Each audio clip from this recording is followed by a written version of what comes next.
Algumas pessoas saíram, não estou entendendo. Parece que ela foi removida que apareceu. O que aconteceu? Voltou? Não sei o que eu fiz.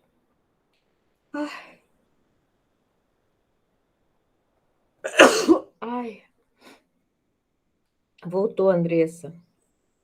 Espera aí, deixa eu achar aqui no meu tablet. Lilia, não tá. A gente não tá escutando, não. Dá pra ver que você ligou o microfone, mas não tá saindo som aqui, não.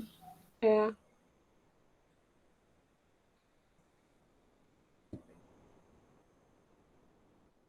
Nossa, aí a Andressa de novo.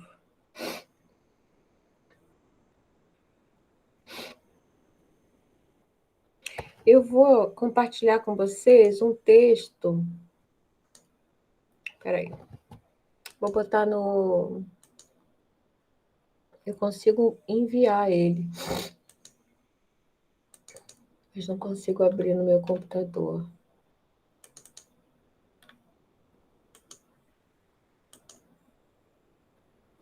É um texto bem legal. Olha, tá aí, se vocês quiserem acompanhar a leitura.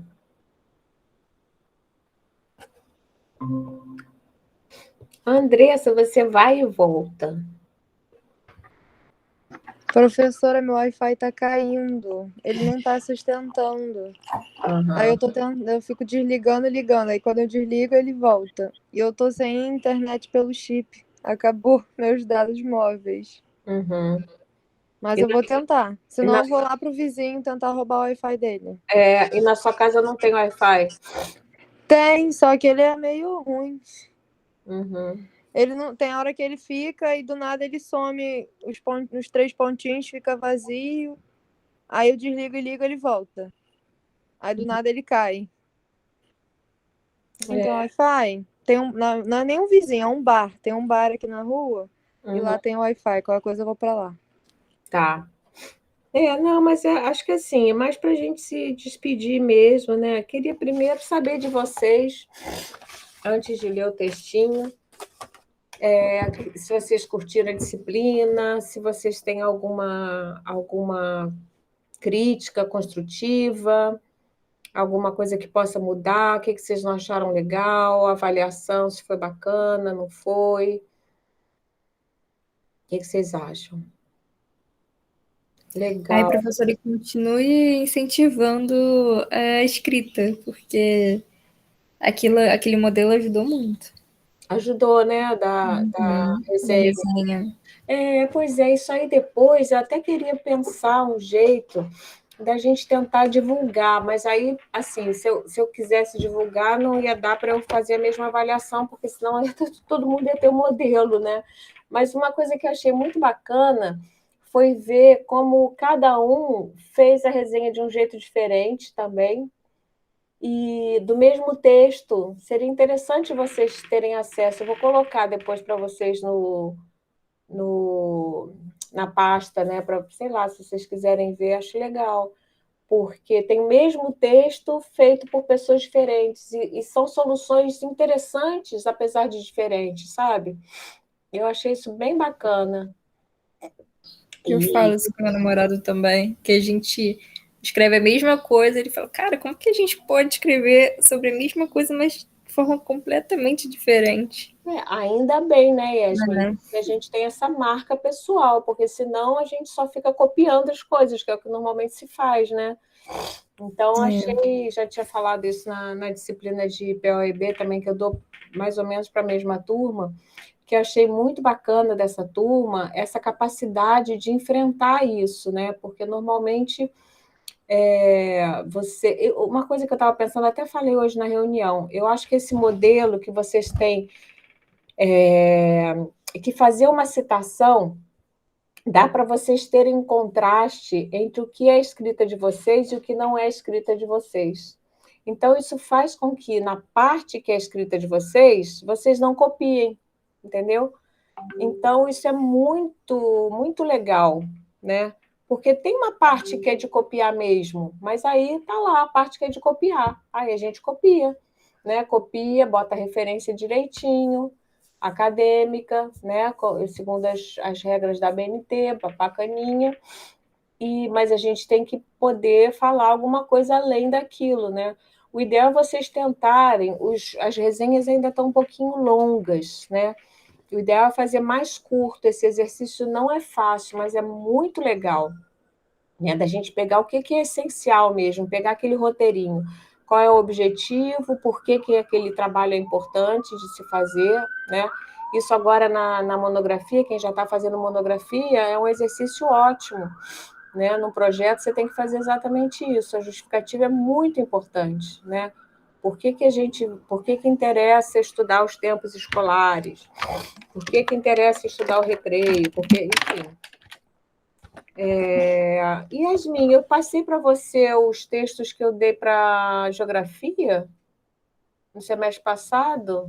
Então, eu acho que eu tenho essa pasta. Eu vou dar uma conferida aqui se eles ainda estão na pasta que você já tinha compartilhado. Deixa eu dar uma olhada. Tá, depois, se não tiver, eu te dou, porque eu tinha separado uns textos que são mais próprios assim, para geografia, que tem algumas questões, por exemplo, tem um que é sobre como os alunos ocupam os espaços no recreio, sabe?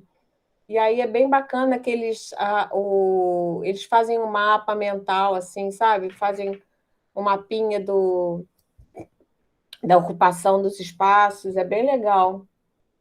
Aí tem mais a ver com a geografia. Professor, eu gostei muito dos trabalhos, de verdade. Me auxiliou muito para as outras matérias. E eu nunca tinha feito uma resenha assim.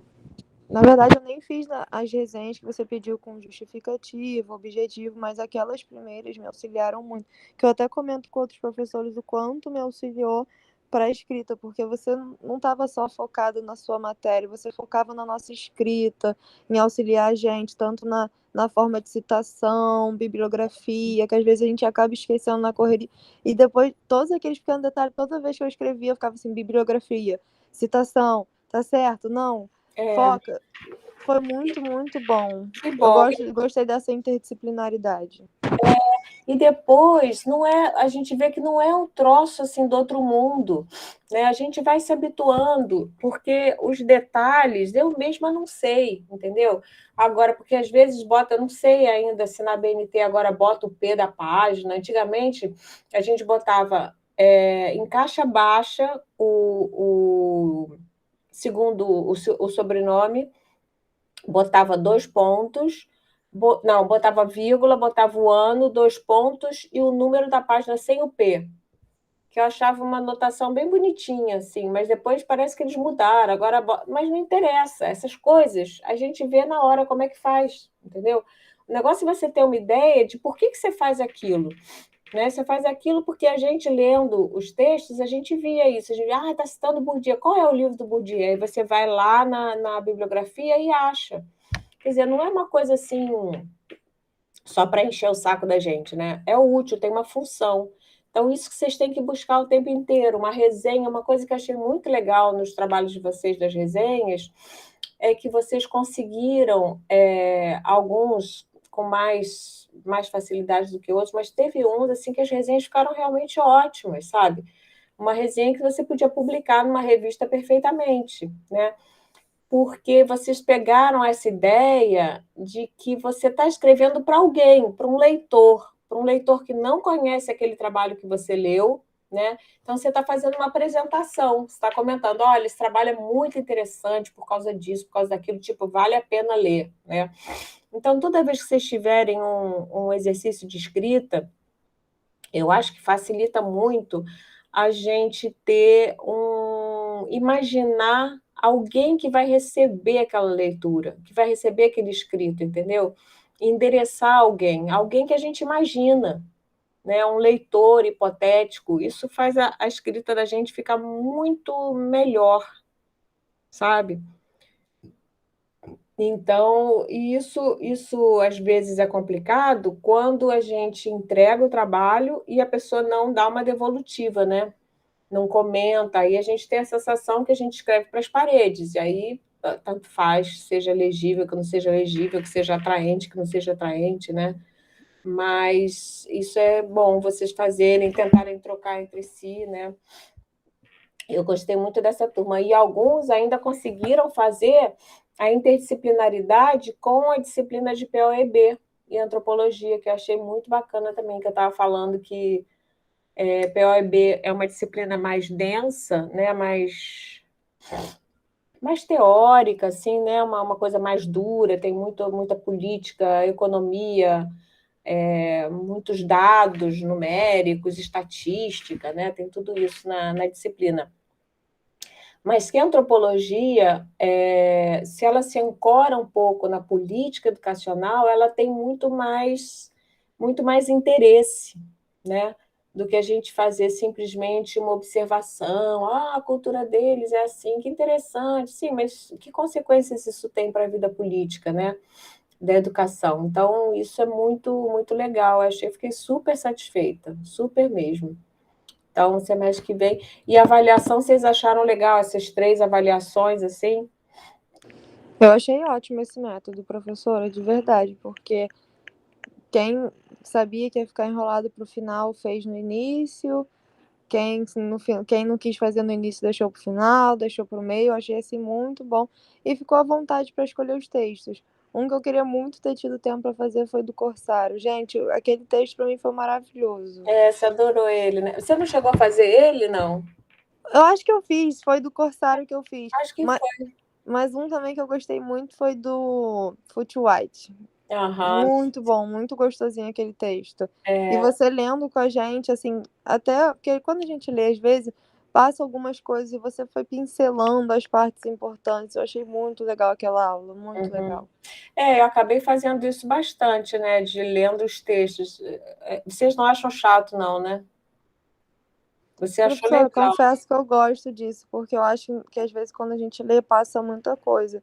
E quando você lê, vai assim, vai pincelando, não ficar lendo, mas quando você pincelava assim algumas partes importantes, eu Aham. achava muito interessante que eu via por um outro lado que às vezes eu não tinha visto lendo. Eu Sim. gosto de aula assim. Pô, eu acho que Ah, fica muito cansativo para você, né? Mas eu gosto de aula não. assim expositiva, que você fala, mostra assim um outro lado que a gente não enxerga ainda. Bom, pelo menos eu não. Sim, sim. Yasmin falou também que gostou. Lília, gostou assim também, Lília? Eu gostei também, professora. Ouviu? Dá para ouvir agora? Ouvi. Eu Então, também gostei bastante também, professora. Assim, eu li desse de antropologia, eu li bastante texto. Igual eu comentei, eu fiz as primeiras avaliações, só não entreguei para a senhora. Mas uhum, eu fiz, entendeu? Mas eu gostei, principalmente porque como eu tenho assim, uma dificuldade assim, de interpretar texto, uhum. então eu tenho que ler uma, eu tenho que ler duas, tenho que ler três Sim, até, sim. entendeu? E com a senhora, assim, depois passava o texto novamente, é igual a Andressa falou, aí a gente vai atentar por outras coisas que a gente às vezes passa desapercebido, né? Mas eu gostei bastante. Fica mais fácil, né, de ler o texto depois de eu fazer essa leitura prévia, né? Isso. Tá. Ô, Lília, se você quiser, você fica super à vontade, vou fazer isso com prazer, tá? Se você quiser mandar para mim esses textos que eu não corrigi, eu corrijo eles e te devolvo. Tá bom, eu vou ver aqui no meu caderno que eu fiz no caderno. Aí eu Tá, vou procurar o caderno aqui, acho que eu até botei ele dentro do armário. Aí eu vou pegar e aí tá, eu vou digitar e eu mando pra senhora. tá Tá bom. bom? Tá bom, pode mandar porque, gente, não tem outro jeito de escrever melhor do que esse. E ler também, né? Assim, essa coisa que vocês estão falando, poxa, a professora lê, pega umas coisas, é porque eu também conheço esses textos, já tinha lido antes esses textos, né? Então fica mais fácil. E essa é o papel do professor também, né? Espera-se que o professor seja mais experiente do que os alunos, né? Pelo menos nesse assunto. Em outros assuntos, vocês devem ser mais experientes que eu. Mas então, eu acho que é isso. Mas assim, você ter. Porque no final das contas, tanto escrever quanto ler acaba sendo um pouco caixa preta, né? A gente não sabe bem. E tem uns métodos, umas estratégias que a gente usa para ler e ir entendendo as coisas para escrever também. Então é legal a gente comentar sobre isso também, né? É verdade, professor. Eu queria muito ter feito a resenha da forma que você falou, assim, justificativo, objetivo.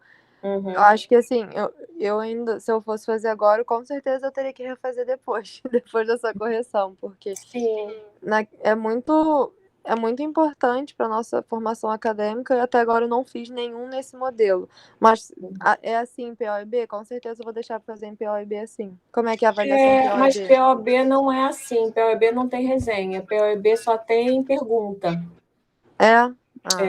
São perguntas sobre o texto. É como a gente fez na primeira parte da avaliação, né? Que eram perguntas sobre o texto. Mas eu guardei até hoje o modelo que você enviou de fazer resenha. Está salvo no meu computador, que vai ser usado gente, pra sempre. na verdade, o que acontece? A resenha na vida real, ela é assim, entende? Porque aqueles modelos que eu trouxe, que eu mandei para vocês, são resenhas reais, resenhas que estão nas revistas acadêmicas. Então, isso é importante vocês saberem que as resenhas elas têm uma vida social, né? Fora dessa questão simplesmente de cobrar, de controle de leitura. Isso eu acho muito ruim, né? A gente ainda trabalhar com esse tipo de avaliação. Vocês, quando forem professores, buscarem atividades que não se resumam a um controle de leitura, né? Ou seja, tentar fazer com que o aluno opere com aqueles valores de alguma forma, né? Então, isso fica assim, uma avaliação mais interessante, porque senão você fica naquela, não tem confiança que o aluno leu, então eu vou fazer ele fazer um resumo. Para ter isso, para ter o controle de leitura, mas já é uma coisa ruim, né? Uma coisa que já parte da desconfiança, enfim. Então, eu sempre procuro fazer isso. Às vezes, na antropologia, em outros períodos, eu fiz apresentação de pôster, também, que é um outro gênero acadêmico que é muito importante de vocês dominarem, mas que também tem esses elementos, só que você tem que escrever bem mais curtinho, porque tem que caber tudo numa folha A4, né? Tem que caber tudo numa folha, porque você supõe que aquilo depois possa ser ampliado num pôster para você apresentar num congresso, entendeu? Então, vocês já devem ter visto isso em algum congresso, tipo feira de ciências, sabe? Aquela coisa que tem os trabalhos assim. E aí eu dava um modelo também da vida real, né? E os alunos tinham que apresentar daquele jeito. Também é um exercício legal, né? E o que mais? Algum comentário? O que pode melhorar? Alguma crítica? Pode fazer também, né, gente? Professora, de verdade, eu não tenho nenhuma crítica em relação à matéria, às aulas. Eu gostei muito, muito da sua disciplina, da forma que você ministrava as aulas, sempre deixando todo mundo muito à vontade para falar, trazer relatos pessoais, falar a interpretação que teve do texto. E os trabalhos também, assim, muito tranquilo. Todo mundo teve um semestre inteiro para se organizar e fazer os trabalhos. Não teve aquela cobrança de prazo, porque prazo para mim é uma coisa muito complicada, ainda mais assim, juntando com a maternidade. Enquanto sua disciplina, eu fiquei muito à vontade de poder ler o texto, escolher. Eu fiz dos primeiros porque era uma coisa que eu gostei muito de poder entender o conceito de cultura. Eu tinha iniciado antropologia numa outra faculdade e o professor, ele nunca fez isso de ensinar cultura e falar. Ele começou cuspindo matéria, cuspindo muito, cuspindo informações que, na verdade, ninguém entendia o que ele estava querendo dizer. E você foi pincelando. Aí eu tive muita dificuldade, você ainda fez outra aula explicando mais. Isso foi para mim foi genial. Foi genial, assim, que hoje até o meu olhar para a cultura, tudo agora eu falo assim, isso é cultural. É muito cultural. Tudo agora eu tento olhar por um lado cultural, entender a vida, entender por que as pessoas estão tendo aquela atitude, assim, num coletivo, no familiar, é cultural. E eu acho isso muito interessante. Fala. Você ministra as aulas com prazer, então é prazeroso assistir. Não é aquela coisa cuspindo matéria, que todo mundo fica ali socado na frente da tela, anotando. Era gostoso, era prazeroso. Eu gostei muito, professora. Eu só tenho sugestão maravilhosa para você continuar assim. Que bom, André. Se depois a gente tem que realizar aquele projeto, né, de você me entrevistar. Professora, super quero. Deixa É, você voltar de férias. A gente se tá, encontra em POEB. Aproveita tá, suas férias, por tá. favor. Boa, boa. Não sei se eu falei com a Yasmin, com a Lília, ela teve a ideia de fazer uma entrevista para eu contar como foi aquela minha primeira experiência etnográfica, sem ter uma formação, né? Quando eu fiz o projeto Rondon. Então, eu gostaria muito de relembrar. Agora, sabe o que eu queria fazer também? Eu queria arrumar um cafofo que tem aqui na minha casa para pegar as fotos, para mostrar as fotos, que são muito legais, sabe? Porque a Isso é genial, professora. Eu pois quero ver essas fotos. Eu aí quero muito. Vai ser muito interessante. tem que achar as fotos. Eu vou me ver novinha, com quantos anos eu tinha? 18 anos. Que bonitinho. Aí eu conto as histórias, assim, vai ser muito legal. Então, gente, olha só, para fechar aqui, eu queria ler para vocês essa história, esse conto, que é um conto do Jorge Luiz Borges, tá? Que é um autor argentino, já faleceu. Não sei se vocês já ouviram falar nele, já? Jorge Luiz Borges. Deixa eu até mostrar aqui. Ele tem uma história Eu interessante. não. Deixa eu pegar aqui para mostrar para vocês a carinha dele. Ele faz uma literatura fantástica, sabe? Então, por exemplo, ele tem uns textos, é tudo assim bem fantasioso. Ele tem um conto, por exemplo, que é da Biblioteca Infinita. Então, é uma biblioteca, um texto que fala do outro, que fala do outro. Ele tem assim umas coisas muito doidas. Deixa eu ver se tem uma foto legal dele aqui, ó, para vocês sentirem. E ele teve uma história que ele ficou cego. Ele ficou cego e ele continuou escrevendo e produzindo. E tem outra coisa curiosa, é que ele tinha um leitor, porque ele não conseguia, enfim, não queria... Ah, poxa vida, essa foto que eu tirei não tá. Ele não queria parar de escrever e de ler. Então, ele contratou uma pessoa para ler para ele. Ah, ai, que droga. Achei, pronto. E essa pessoa que lia para ele é o Carlos Manguel. Carlos não, Antônio Alberto Manguel. Espera aí. Ué. Não apareceu aqui, espera aí. Acho que eu tenho que copiar a imagem. Imagina que barato que deve ser você ser leitor, ter tido essa oportunidade, né, de ser leitor do ledor, né, do Borges. Então, ele contratava um cara, que era o Alberto Manguel. Esse que eu já comentei alguma vez com vocês, que ele tem um livro que ele fala de como os leitores são perseguidos, né? Agora.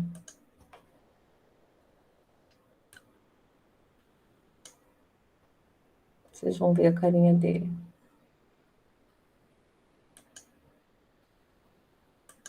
Pronto, estão vendo? Olha, Sim. aí ele já está cego, é. Ele tem um conto também que eu acho muito interessante, tem um amigo meu que sempre comenta esse conto. Ele criou um conto que ele próprio, velho, encontra com ele jovem, né? Como se a gente hoje, com a idade que a gente tem, pudesse encontrar com a criança que a gente foi. Olha que situação divertida, né? E aí ele faz, eu não sei se quando ele escreveu ele já era tão velho quanto o personagem ou se ele era mais velho ainda. É um conto muito legal esse conto. E eles se estranham muito, sabe? Rola uma relação de alteridade muito forte entre eles, né? Esse tema que é um tema super importante para a antropologia da alteridade acontece entre a mesma pessoa, né? Quando ela é jovem, quando ela é velha. Se a gente pudesse fazer esse encontro.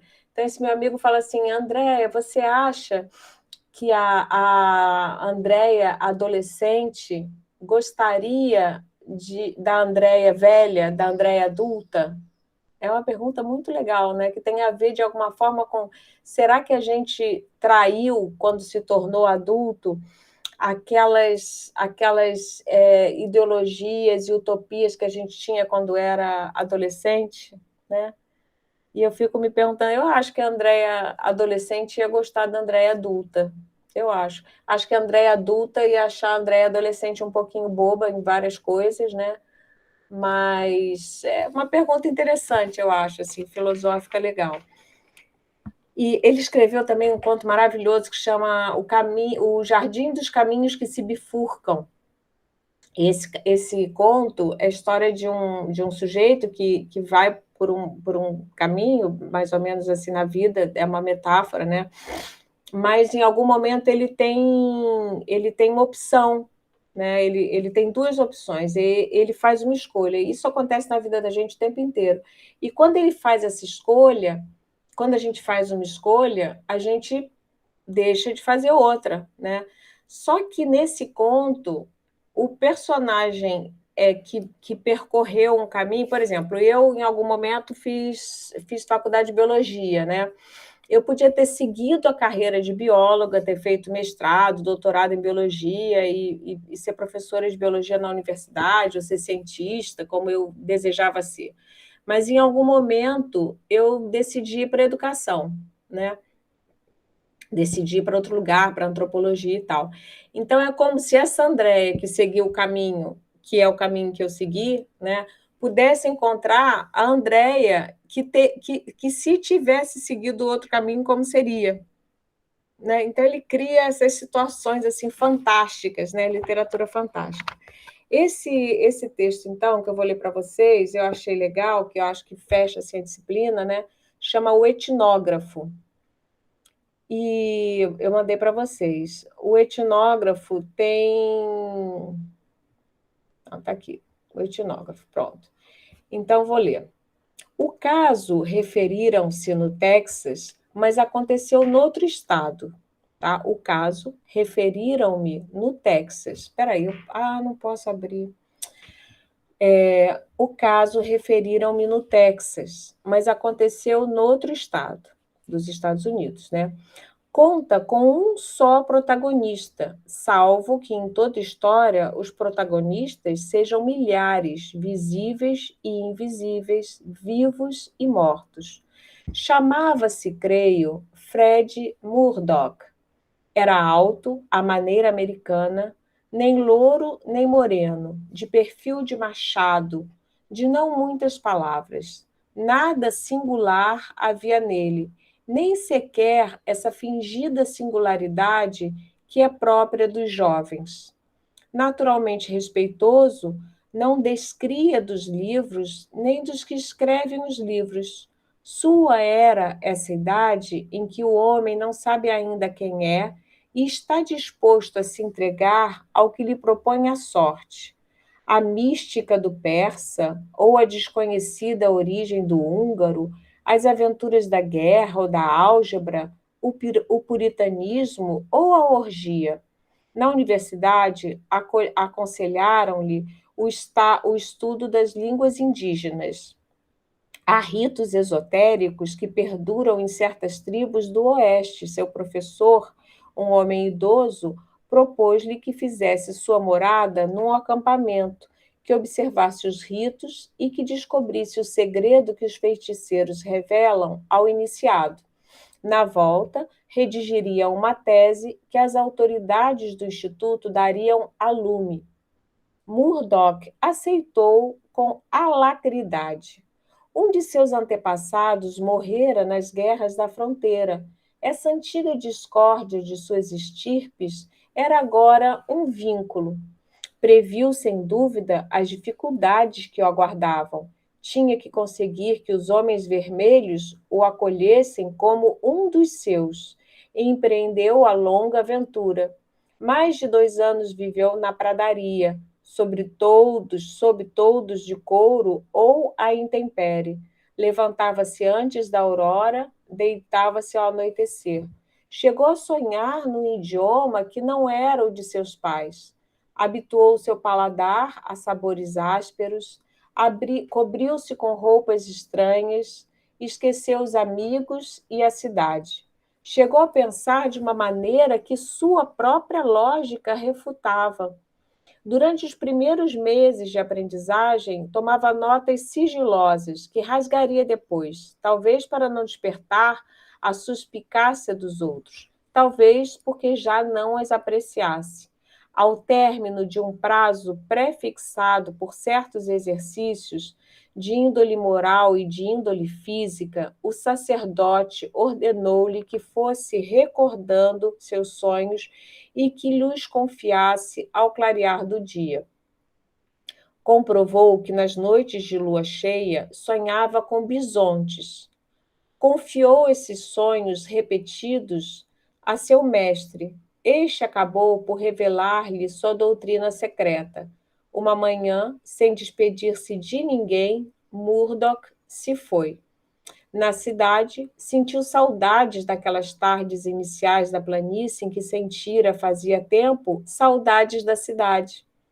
Encaminhou-se ao gabinete do professor e lhe disse que sabia o segredo e que resolvera não publicá-lo. Seu juramento o impede? Perguntou o outro. Essa não é minha razão, falou Murdoch. Naquelas lonjuras aprendi algo que não posso dizer. Talvez o idioma inglês seja insuficiente, observou o outro. Nada disso, senhor. Agora que possuo o segredo, poderia enunciá-lo de 100 modos distintos e ainda contraditórios. Não sei muito bem como dizer-lhe que o segredo é precioso e que agora a ciência, nossa ciência, parece-me uma simples frivolidade. Acrescentou ao final de uma pausa. O segredo, ademais, não vale o que valem os caminhos que a ele me conduziram. Esses caminhos há que andá-los. O professor falou-lhe com frieza. Comunicarei sua decisão ao conselho. O senhor pensa em viver entre os índios? Murdoch respondeu-lhe. Não, talvez não volte à pradaria. O que me ensinaram seus homens vale para qualquer lugar e para qualquer circunstância. Tal foi, em essência, o diálogo. Fred se casou, se divorciou e agora é um dos bibliotecários de Yale. Gostaram? Gostei, achei difícil. Não é? Uhum. Eu vou ler de novo, hein? Eu acho incrível esse conto. Mas, enfim, o que você pegou, assim, mais ou menos? É difícil. É difícil. Olha só, é um cara que vai, esse Fred, né, era jovem, e ele vai fazer uma etnografia, né, junto com os índios americanos. E aí, Lília, ele volta e ele vai para descobrir uma coisa da cultura dos indígenas, que era esse segredo, né? E ele consegue que o segredo seja revelado para ele. Só que quando ele chega, ele desiste de ser antropólogo. E aí a gente fica na dúvida, e aí, né? Ele passa a ser um bibliotecário. Olha só, eu vou tentar reler aí devagarinho agora. Quando tiver palavra estranha, a gente para. O caso referiram-me, ou seja, contaram-me como se tivesse acontecido no Texas, mas aconteceu em outro estado. Isso é só um detalhe, um capricho aí do Borges. Conta com um só protagonista, ou seja, um ator, né? Um protagonista, vocês sabem o que é. Salvo que em toda a história os protagonistas sejam milhares, visíveis e invisíveis, vivos e mortos. Nessa história só tem um protagonista, que é o cara que é o Fred. Chamava-se, creio, Fred Murdoch. Era alto, à maneira americana, ok. Nem louro, nem moreno, de perfil de machado. Perfil de machado, o que vocês imaginam? Não sei. Não imagino nada. Não imagina nada? Não. Acho que não tem uma resposta certa, acho que é só questão de imaginar mesmo. Alguma coisa você imagina, vai. Deixa eu tentar pensar. Mas ele tá falando de nem louro, nem moreno. É, perfil de machado. Não sei. Eu não sei se Imagina, tá. Porque depois ele fala de não muitas palavras. Não sei se ele tá falando da personalidade ou do físico pode dele. ser, né? De não muitas palavras, como se fosse um perfil. Porque assim, um perfil de um machado, como é que é? Uma coisa assim angulosa, né? Uma coisa muito reta, não é? É, pode ser. Então, acho que pode ter a ver com isso que você falou, de não muitas palavras, ou seja, uma pessoa meio cortante, né? É, pode Como ser. um machado, um Gente, se eu rosto. fosse para ler sozinha, para entender sozinha, eu É, quebrei. mas eu já li 500 mil vezes esse texto, e cada vez eu descubro um troço diferente. Isso é bacana também É. na leitura, né? Eu nunca tinha Uhum. pensado nesse perfil de Machado desse jeito, que você trouxe, né? Você pensou no não muitas palavras, que é uma associação legal. É o que ele fala depois. É, olha só, eu nunca tinha pensado nisso. Eu pensava assim, um rosto muito anguloso, sabe? Um rosto duro, né? Como um machado, de não muitas palavras. Nada, eu acho essa frase muito legal. Nada singular havia nele, ou seja, era uma pessoa como qualquer outra, Comum, é. que não tem uma singularidade. Nem sequer, isso eu acho tão lindo, nem sequer essa fingida singularidade que é própria dos jovens. Vocês reconhecem isso, vocês que são jovens? Não tem uma Ah, certa é. fingida. Cada nossas pessoas próximas assim são que a gente observa a singularidade nelas? Não, como que quando a gente é jovem, a gente finge que tem uma coisa Ah, singular, mas na não tinha verdade visto fingido não. essa fingida singularidade que é própria dos jovens, né? Então você vê, por exemplo, um jovem, eu imagino isso, né? Você vê, por exemplo, um jovem punk, por exemplo, né? Um Uhum. jovem roqueiro. Aí ele tá com aquela roupa de roqueiro e tal, e ele tá fingindo assim como se ele fosse o único cara, sabe? A botar como se aquilo fosse uma coisa muito própria dele, muito singular. Na verdade, tem um monte de jovem que faz a mesma coisa, não tem nada de singular Ah, naquilo. tá, entendi. Então, a menina que pinta o cabelo, sei lá, de rosa, entendeu? E acha que, nossa, ela é Tá super. destacando, né? Gente, tem um monte, aqui não tem nada de singular, né? Essa fingida singularidade que é própria dos jovens. Depois que a gente fica velho, fica todo mundo Entendi. igual mesmo, ninguém liga para isso. Mas é engraçado. Naturalmente respeitoso, não descria dos livros, ou seja, ele acreditava nos livros, né? E nem daqueles que escrevem os livros, né? Porque tem gente que não acredita, descrer, né? Não descria dos livros nem dos que escrevem os livros. Sua era é essa idade em que o homem não sabe ainda quem é e está disposto a se entregar ao que lhe propõe a sorte. Isso também é interessante, né? Tem uma época que a gente é assim, né? Tipo, o que vier eu assino, né? Vamos lá. A mística do persa, ou a desconhecida origem do húngaro, as aventuras da guerra ou da álgebra, o puritanismo ou a orgia. Ele estava topando qualquer negócio, né? E aí, na universidade, então, aconselharam-no o estudo das línguas indígenas e falaram: há ritos esotéricos que perduram em certas tribos do Oeste. americano, né? Então, ele podia estudar as línguas indígenas, né? Seu professor, um homem idoso, propôs a ele o quê? Que fizesse sua morada num acampamento, que observasse os ritos, esses ritos esotéricos que perduram em certas tribos do Oeste, né? E que descobrisse o segredo que os feiticeiros revelam ao iniciado.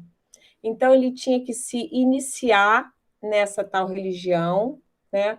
Observar os ritos, tinha que aprender a língua, observar os ritos e descobrir que segredo era esse. Né? Ele tinha que fazer um trabalho de campo de etnógrafo, tá certo? Na volta, ele redigiria uma tese que as autoridades do Instituto dariam a lume. O que quer dizer isso? A luz, né? Publicariam. Dar a lume é o mesmo que publicar. Murdoch aceitou com alacridade. Essa palavra eu nunca tinha visto antes, eu já procurei no dicionário, já esqueci dela, porque ela nunca aparece por aí, então a gente é uma palavra meio esquisita. Mas ela, assim, o que a gente imagina? Isso também é interessante, como estratégias de leitura, né? Aceitou com alacridade. O que vocês imaginam? O que pode ser? Depende. Ele pode ter aceitado tanto de uma forma positiva quanto negativa. Tá aqui, olha, com grande alegria, animação intensa, vivacidade e jovialidade. Né? Pelo jeito dele, parecia que ele tinha aceitado bem, porque ele era jovem, estava topando qualquer negócio. Né? Então, mas ele, nessa época que ele estava aceitando qualquer coisa, ele estava meio neutro. Também podia ter sido, né? Podia ter aceitado assim com neutralidade, tipo, tá bom, né? Fazer qualquer troca, não. Mas ele aceitou com a alacridade. A alacridade, então, é com jovialidade e alegria. Um de seus antepassados tinha morrido nas guerras da fronteira. Essa antiga discórdia de suas estirpes era agora um vínculo. Então, ele se interessou porque tinha alguma coisa na história dele que tinha a ver com esses povos. Né? Uns antepassados dele tinham morrido numa guerra, provavelmente contra os indígenas. Né? Então, isso aí foi um vínculo para ele. Tá aí, esse negócio eu topo. Assim como a gente escolhe um TCC. Na verdade, a gente escolhe o tema do nosso TCC porque tem algum vínculo com a história da gente, né? Não é assim, um pouquinho? Tem assim, tá aí. Poxa, eu tive sei lá, um tio que era Down, então tá aí, vou fazer educação inclusiva. Quem tem sorte. Eu conheço uma menina que tem familiar e hoje em dia ela trabalha com isso. Você deu aula para ela, é a Micaele. Micaela, eu acho. Sim, Micaela, sim, verdade. Então, tem sempre alguma coisa que foi um vínculo. Previu, sem dúvida, as dificuldades que aguardavam. Tinha que conseguir que os homens vermelhos o acolhessem como um dos seus. Isso aí é o quê? Justamente Fala. Participação, né? Fazer etnografia participativa. Exatamente, ele tinha que ser aceito no grupo, né? E a gente sabe que isso aí é uma etapa complicada da etnografia, né? Tinha que ser aceito. Ai, gente, ficou tudo embaçado aqui agora. Previu sendo. Tinha que conseguir que os homens. Empreendeu a longa aventura. Mais de 2 anos viveu na pradaria. Né? Pradaria é um acidente geográfico, né, Yasmin? O que é o prado? Não sei. Pradaria, vamos buscar aqui. Pradaria é um acidente geográfico, é tipo planície, tem a pradaria. Vamos buscar aqui, pradaria. É o relvado, é uma planície vasta e aberta, Abertura, né? não há sinal de árvore nem arbustos, um capim baixo em abundância. Primeira vez que eu escuto, para falar a verdade. Bonito, né? Pradaria. Ficou 2 anos morando lá. Mais 2 anos sob toldos de couro, ou à intempérie. Às vezes ele estava coberto, às vezes ficava ao tempo, como a gente diz, né? Levantava-se antes da aurora, antes de amanhecer, ele já se levantava e deitava-se ao anoitecer. Chegou a sonhar no idioma que não era de seus pais, ou seja, no idioma nativo.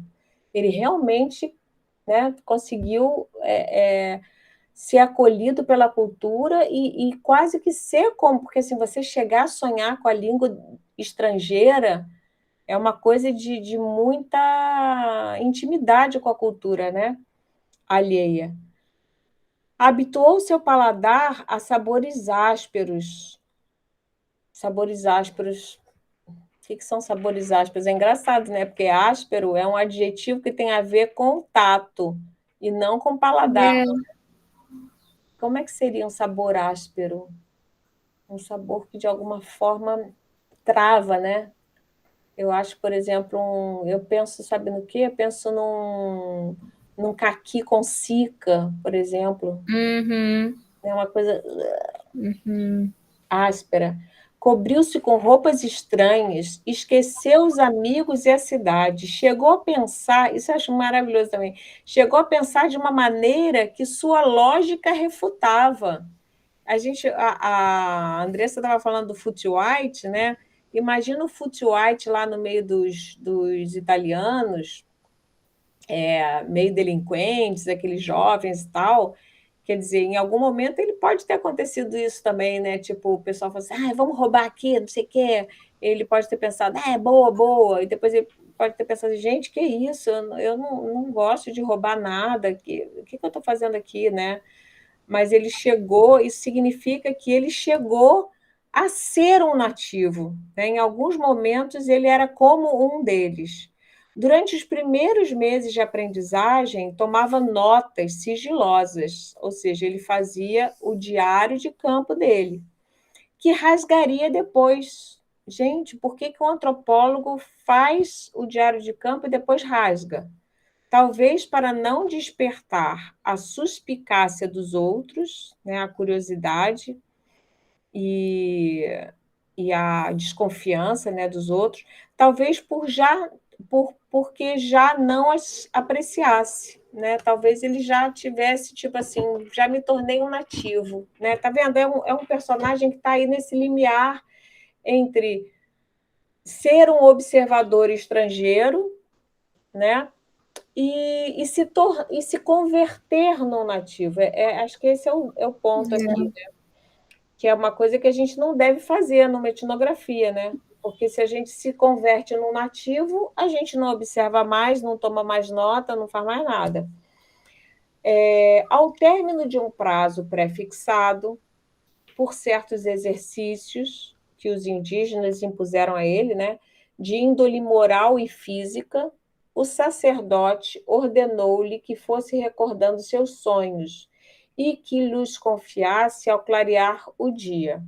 Então, o que acontecia? Ele passou a sonhar e, quando acordava, ele tinha que contar os sonhos para o sacerdote. Comprovou que as noites de lua cheia, sonhava com bisontes. Bisontes são os antepassados dos bois, aqueles que são registrados ai, meu Deus, como é que nas grutas de Lascaux, por exemplo, na França, tem os bisontes assim, gravados, aquela pintura rupestre, sabe, que é feita assim, são os antepassados dos bois. Confiou, grandões, uns touros enormes, né? Confiou esses sonhos repetidos a seu mestre. Este, então, acabou por revelar sua doutrina secreta, né? Então, ele conseguiu a confiança dos nativos a ponto deles contarem a doutrina secreta. Uma manhã, sem despedir-se de ninguém, Murdoch se foi. Deixou o acampamento indígena e foi para a cidade. Na cidade, sentiu saudades daquelas terras iniciais da planície, em que sentira, fazia tempo, saudades da cidade. Quando ele chegou na cidade, ele sentiu saudade. Fala, Yasmin. Foi o contrário. Quando a gente está no lugar, a gente sente falta do outro. Quando a gente chega no outro, a gente sente falta do anterior. não é? Então, esse conto é muito bonito, porque o tempo inteiro ele traz esse espelho, né? Tá num lugar e tá no outro, que é tão que eu acho que é realmente o grande tema da antropologia, né? O tema da antropologia é essa possibilidade de se deslocar de um lugar para o outro, alternar, né? Alterar-se.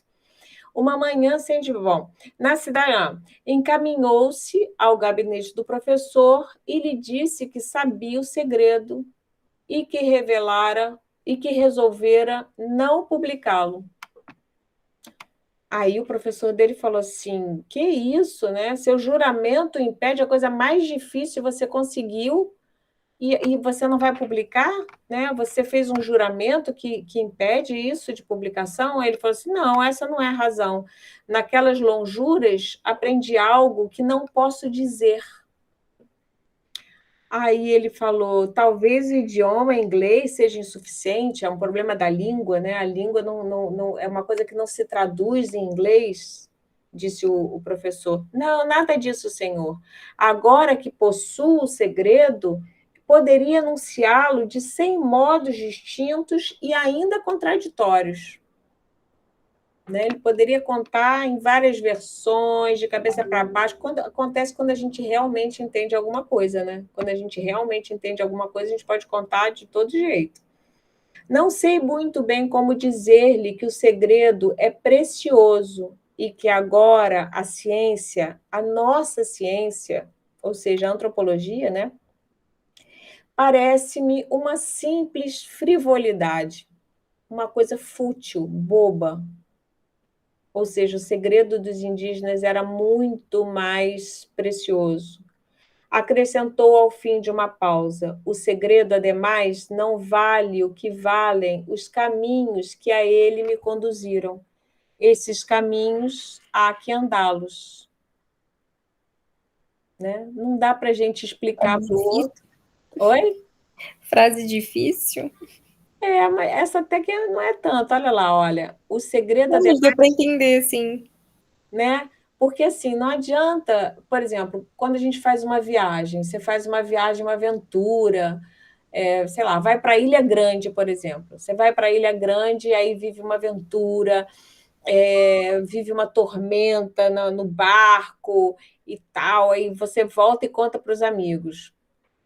Como é que você vai contar isso? O que você sentiu no meio da tormenta, né? E você fala assim, olha, não adianta eu contar, porque o que valem os caminhos não vale o que vale o que eu poderia contar dessa viagem não vale o que me fez, o que me levou a Chegar até o segredo. né?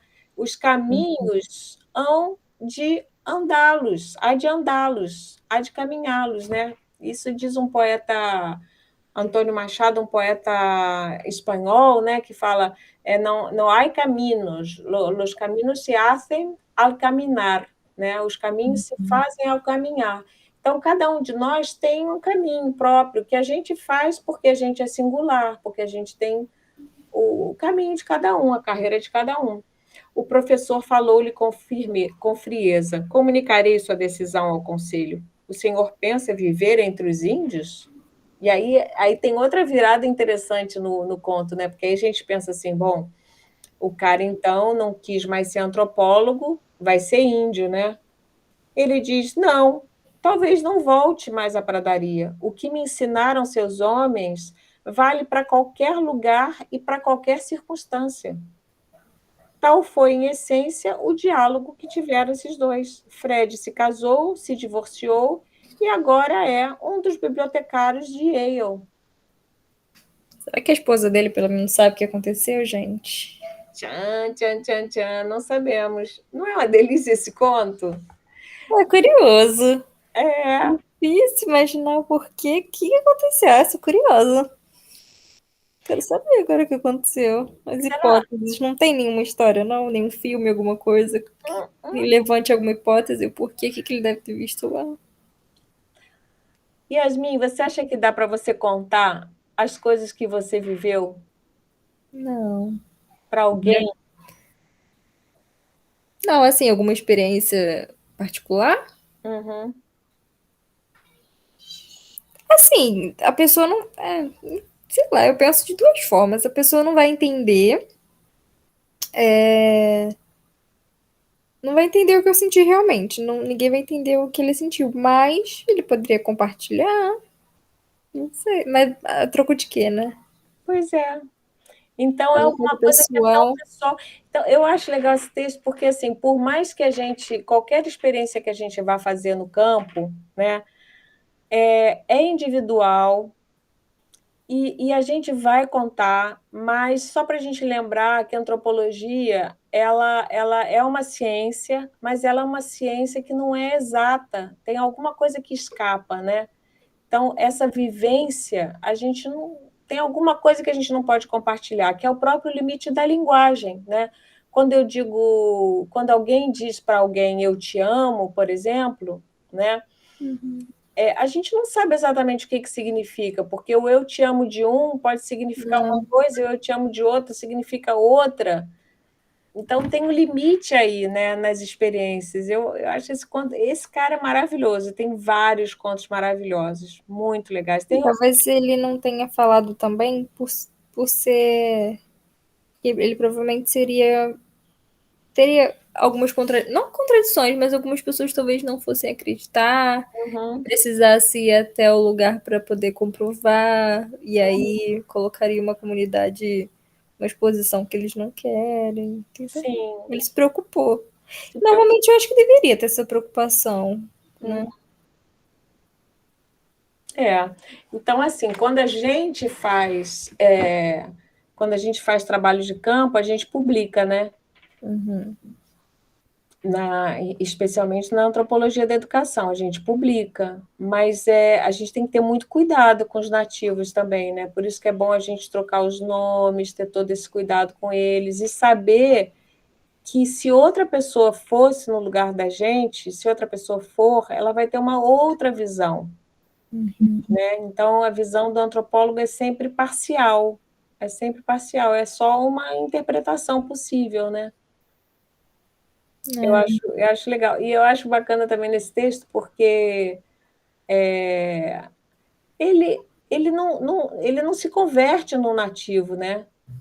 Ele faz o trabalho de etnógrafo, mas ele realmente é como se ele fosse. Eu acho que é o máximo da etnografia isso, né? É fazer, se alterar, se deixar alterar pela alteridade, conhecer a alteridade. Ele se transformou, ele deixou de ser o garoto bobo que ele era, né? E mas ele passou a ser outra pessoa, mas ele não quis ser mais antropólogo, né? Aquilo que ele aprendeu era mais valioso do que o que ele tinha aprendido com a antropologia, eu acho.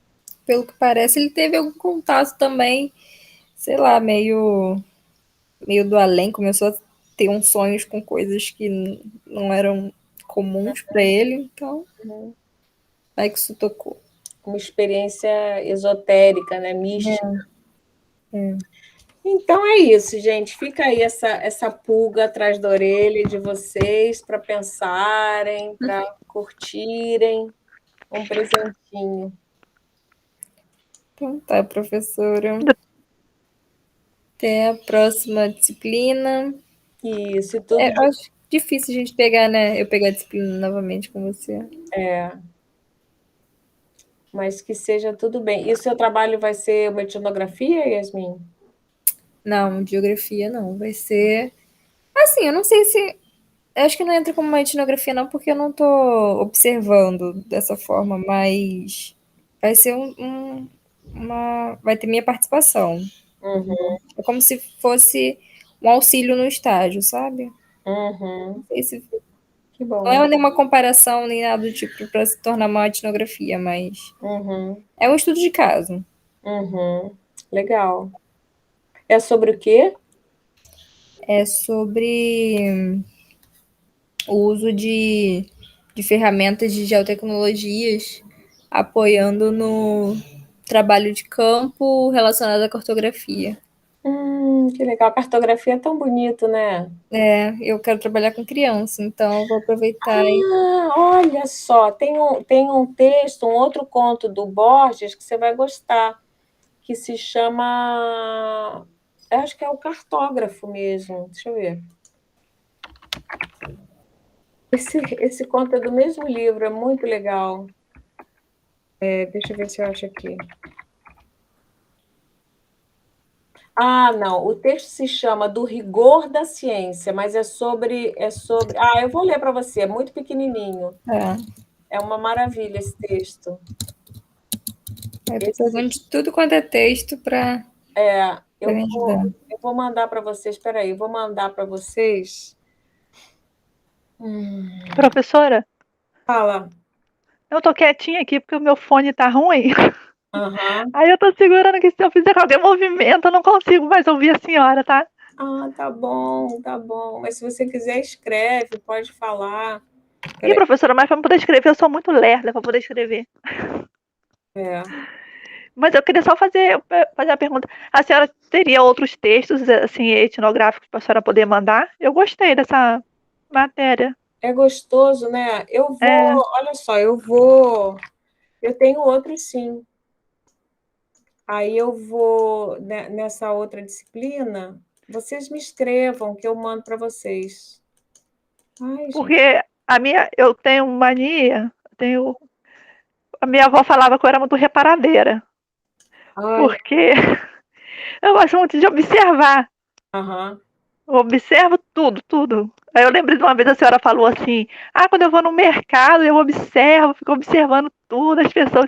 E eu tenho essa mania. E o pessoal fala pra mim que eu sou muito. Como é que se fala, meu Deus?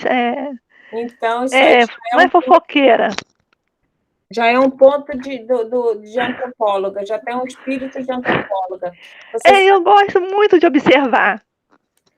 Porque eu vejo assim que cada pessoa é diferente. Então eu gosto. A primeira coisa que eu olho já são os olhos da pessoa, e dali eu já não fico encarando, mas eu já vejo assim um todo da pessoa só no. E depois eu sei tudo. Assim, olhando.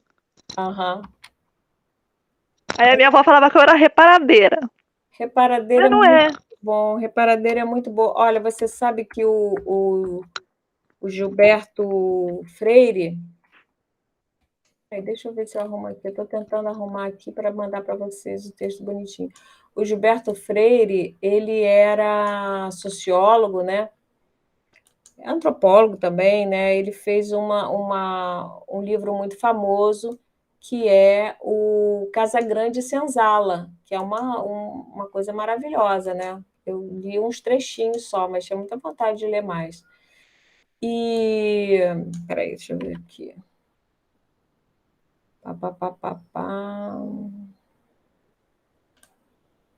Tá.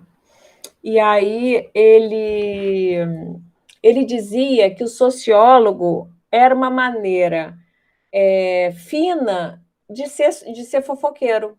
Ele falava isso, entendeu? Então, assim, o fofoqueiro, o que a gente faz? O antropólogo não deixa de ser um fofoqueiro também, né? Porque a gente está interessado na vida do outro. Tem um filme também que é muito legal, que chama A Vida dos Outros. É um filme francês, que é a história de um cara na guerra que fica vigiando as pessoas, né? Um espião. Só que nessa, ele tem interesse pela vida dos outros, porque a vida dos outros realmente é muito interessante. Por quê? Porque a vida dos outros sempre mostra uma alternativa à nossa vida. A gente vê assim, caramba, a outra mulher é casada e tem um amante, caraca, como é que pode um negócio desses, né? Caraca, como é que pode? É o sentimento básico da antropologia, né? É a gente olhar o outro e fazer, caramba, tem um troço aqui diferente, sabe? Caramba, as mulheres muçulmanas andam com aquele troço, com a burca, caramba, que diferente isso. Como é que é viver assim? Né? Como é que eles se organizam desse jeito? Como é que as muçulmanas namoram? Como é que esse interesse pela alteridade, né? Que é uma coisa que o antropólogo tem que ter. Então, nossa, vou te mandar. Tem uns textos que eu já separei uns textos novos para botar na disciplina, mas vou repetir um bocado também, né? Agora, olha só esse outro texto do Borges, que legal. Isso aqui eu acho maravilhoso também. É um texto da História Universal da Infâmia, do mesmo livro. Ele fala assim: olha, isso aqui é para Yasmin.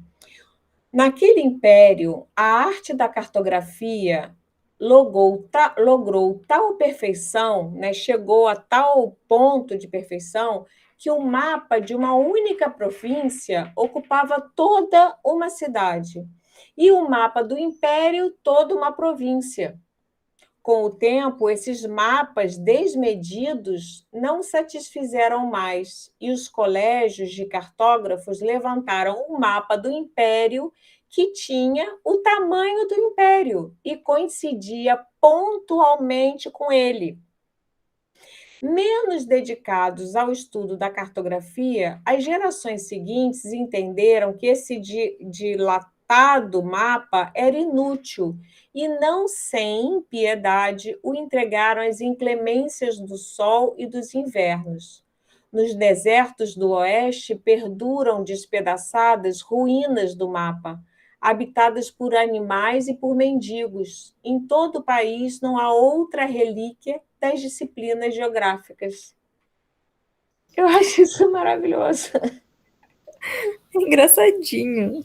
Não é? Porque, não, mas é uma coisa muito legal, porque assim, quando você ensina o que é um mapa para uma criança, por exemplo, o que o mapa é? O mapa é uma representação de uma coisa, não é? De uma coisa real. Só que o que acontece? Uma representação, para ser uma representação, qual é a característica dela? Ela guarda algumas propriedades da coisa representada, mas não guarda todas as propriedades, porque se ela guardar todas as propriedades, ela deixa de ser uma representação e passa a ser a própria coisa. Já pensou nisso? Então, assim, imagina um mapa do Rio de Janeiro que tem exatamente o mesmo tamanho do Rio de Janeiro. Para que serve um mapa desses? Seria impossível. Não é? Lógico. No conto do Borges é possível, porque ele faz literatura fantástica. Mas, assim, a graça do mapa é você poder botar ele numa mão, né? E ele tem que ser menor do que a coisa, né? Então, eu uso esse conto para explicar como que uma resenha tem que ser menor do que o texto, né? Porque tem gente que vai fazer resumo de um texto e faz o resumo do tamanho do texto. Não, o resumo tem que ser pequeno. Entendeu? Porque ele é uma representação do texto, ele não é o texto, porque se eu copiar tudo de novo, né? Quer falar, Lília? A Lília faz.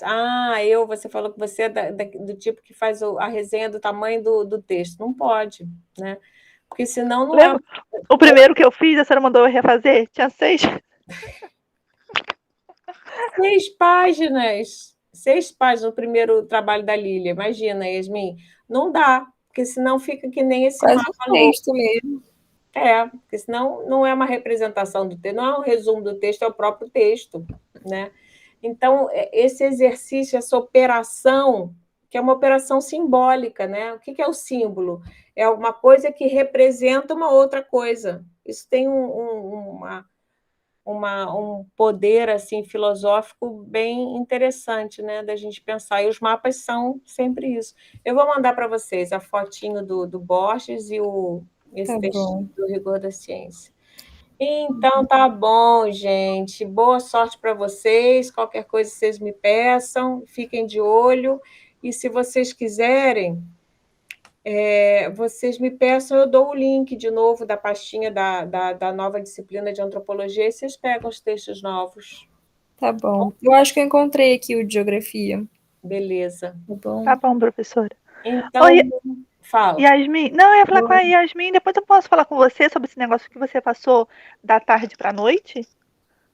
Então, eu fiz eu mesma, eu peguei, tinha uma turma depois da minha, E aí eu comecei a acompanhar essa turma e eu já tinha feito adiantado umas matérias, então não fiquei tão para trás. Mas ainda assim ficou um período para eu fazer. Agora, mas tem lá essa opção no se conversando na secretaria. De você tem um nome específico, mas eu não lembro. Mas você consegue fazer essa mudança assim de turno. Sim, é por causa que eu me matriculei pra noite. E aí, quando começou o período, eu fiquei pra tarde. Aí eu Ah, vou tentar passar pra noite, porque eu não entendi. Porque pra entendi. mim a noite é melhor, entendeu? Uhum. Aí, Mas como é que você foi para a tarde? eu não sei, eu fiz a matrícula pra noite. Tá? Eu fiquei à noite aqui em Angra. E Uhum. quando liberou pra poder pegar, porque eles já deram as matérias, que eu fui ver, eu tava à tarde. Mudança de turno, tem que ver como é que faz, né? É, eu acho que tem agora, eu acho que tá lá no calendário, tipo, até o Marlon que mandou, vai até dia 29 agora, para poder mudar. Aí eu vou tentar mudar para noite, Uhum. porque assim, o período da tarde é muito puxado, porque eu faço faculdade, meus dois meninos também fazem, minha menina e o meu filho. Na UF Aí, também? não, a minha filha faz no CEDERJ Hum. e o meu filho faz aqui no Perequê, no Cefet. Olha, Legal. E aí a gente fica os três estudando ao mesmo tempo. é. Aí fica assim, então pra mim a noite seria melhor, porque aí durante o dia eu fico em casa, eu tô dando arrumar um emprego, aí dá pra me poder lidar mais com a Aham. casa, né? Porque Eu senão também me fica todo mundo incomodo à parado. tarde, no meio da tarde, tem que parar tudo todos os dias. Eu não consigo. Nossa, à É, tarde eu tô mortinha. Me dá um ano e uma noite. e ainda tem um computador que tem que dividir pra três. Uhum. E o que Aí que eles fica. fazem, Lili? Esse semestre eu vou dar aula à noite. A minha filha faz biologia Olha, e o meu filho faz engenharia o quê, João? Mecânica. que legal. Aí a gente fica os três parados. Aham. E aí à noite já seria melhor, porque aí a gente faz as coisas durante o dia, né? Eu vou Uhum. tentar mudar. Então, eu te aconselho a ver se tem alguma turma, porque assim, pegar matérias largadas é muito complicado. Você não vai conseguir acompanhar uma turma, se precisar fazer trabalho, serão sempre com pessoas totalmente diferentes e novas. Isso não serviu para mim. Eu tentei fazer isso, não deu certo, puxar matérias soltas, até porque vai fazer uma confusão na grade que é melhor você acompanhar uma turma, mesmo que você se atrase por um semestre, por um período, né? Então, eu acho que você está em qual período agora? Tô no segundo. No segundo. Procura Indo pro a terceiro. turma. Então, procura a turma de quarto período e começa a acompanhar ela. E depois você pega as outras matérias que, né? De quarto, no caso, se ela tiver à noite. Ou a próxima turma que tiver à noite. Uhum. Isso costuma me ajudar. Me ajudou bastante, na verdade. Que É, bom, eu vou ver. já ficou com a dica aí. É, tá bom, obrigada. Então tá, gente. Boas férias, adorei você. Boas férias. Beijo, Obrigada, Boas férias professora. pra você também. beijo, Tchau, tchau. tchau. Beijo, Beijo. tchau.